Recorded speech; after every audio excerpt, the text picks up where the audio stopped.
what? It's go time now. It's get your best 11 together, get them out there, and let's try and really take the game to the Danes, because I think Scott was absolutely right. He talks about the atmosphere. I think that place, the roof will come off it tomorrow night. And Steve Clarke has been messaging, sending out the message, and telling the fans, come here, be positive, get right behind us. And I think if we really go hard at them, Scott, especially if there are some sort of illness and, it might have taken a toll, just go hell for leather, get the pace right up, get the intensity right up, and see how they deal with it. I think you're right, Jacko. And the crowd thing's interesting because Steve Clarke and Andy Robertson both said the same thing. I think Steve Clarke might have said this even after the Greece game. He talked about the crowd getting behind them, right from the start, and also even when there's setbacks. He wants that's what he says. They'll be at their most important. Yeah, and they need a full 90-minute backing. And look, I'm not having a go at the Scotland fans, but there has been games here recently where the team's been booed off at half time, booed off at full time. And look, the performances haven't been great, but I tell you what, I mean, there's still a squad of players that have got to 2 Euro finals and are now on the cusp of getting to a World Cup. So there has to be a wee bit of a reality check here. No, we know the performances haven't been perfect, as Keith says, but tomorrow night, certainly, I think Steve Clarke's right. Forget any qualms they've got about misplaced passes or who's playing and who's no.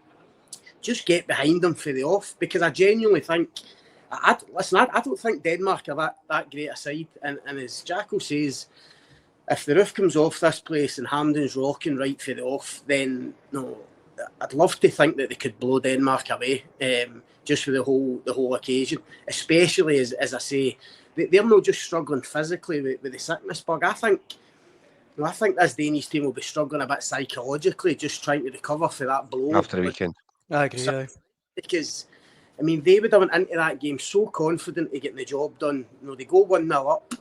They've probably taken the foot off the gas, and to suffer that, that kind of, I'm not saying it's an embarrassment, but it's a major blow to them. What that dressing room must have been like after the game, knowing that they haven't got over the line, and then they have to come here, of all places, to try and get the job done. I think psychologically it'll be tough for them. But the only way Scotland can take advantage of that is if the crowd are at it for the start, but also crucially if the team are at it for the start. They need to start fast. They need to fly out the traps, play with a real urgency, intensity, tempo, all the stuff, and aggression, all the stuff that you'd expect for a Scotland team. The kind of stuff we've seen in the last 20-25 minutes in Athens the other night. I think if Scotland start like that, then they can get ahead in the game and they can get the job done.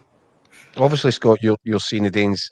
I don't know, and I don't want to say anything here that comes back to bite us all in the bum, but in terms of the kind of most recent history of the Danish national side, I think this is one of its weaker guises. Mm-hmm. I think they've struggled since Christian Eriksen stepped out of it, and even when he was playing such a prominent role, he was so key to them that the Danish fans even laughed about it. The plan is get the ball to Christian Eriksen, and he would just make things happen. And I think they've really struggled to fill that void. They don't look, and that game we played in the opening game in Copenhagen, they never really troubled us. I didn't feel in that game. They had plenty of the ball. We gave up big bits of the midfield to try and play with 2 up top to get out from the back. I never felt really concerned at any point during that game. And that tells me that this Danish side, I think, is probably a bit of a work in progress. I think they've got top seeding because of the stuff that they've done in previous years with Eriksen. And I don't think they've got the quality to replace him yet. That game in Copenhagen, Jack, you remember, Eriksen was without a club, so that's why he wasn't involved. He was so far out the picture at that point. But he's back now. But I would argue, no, he's back. But he's not. Are we expecting him to start tomorrow, Scott? I think he'll certainly. I would. He started against Belarus, didn't he? He started against Belarus. Started at the weekend. It's funny, the Danish press actually, they suggested a team to us earlier on and Eriksen wasn't in it. So whether they're going to leave him out for a game like this, the coaches certainly talked him up in the press conference there. So it'll be interesting to see what part he plays. But look, with all due respect to Christian Eriksen, who's been an unbelievable player with an incredible career, I think it's fair to say his best days are probably behind him. Yeah. I think you can say the same about Kasper Schmeichel in goal. Again, with all due respect, I would even argue the same about Højbjerg. I know Højbjerg, the captain's now at Marseille, but I think he's 30, 31. Now I don't think he gets about the pitch as much as he used to. I agree with Jack. I don't think you don't want to write any team off, especially it's Scotland we're talking about here. But I look at the Danish starting 11 for the weekend, and I just think there's nothing to fear there. Even with Højlund coming back, and Højlund's a good striker, obviously, a good young striker. I hope it's the Man United version of him. Yeah, me too. But even with him coming back, I don't think there's anything to fear for Scotland. If we get the best version of Scotland, as I say, playing with that aggression and tempo that we'd expect, with this crowd behind them, there's no reason why Scotland can't go and win this game tomorrow night. What an opportunity they've got. Right, Scott, you've got to go and do your written work now. But before you go, you're going to have to give us your big match verdict, your score prediction, please. I'm being optimistic. I think Scotland will win it. No, Jack, I've gone for 2-0. I've gone for 2-0 in the paper.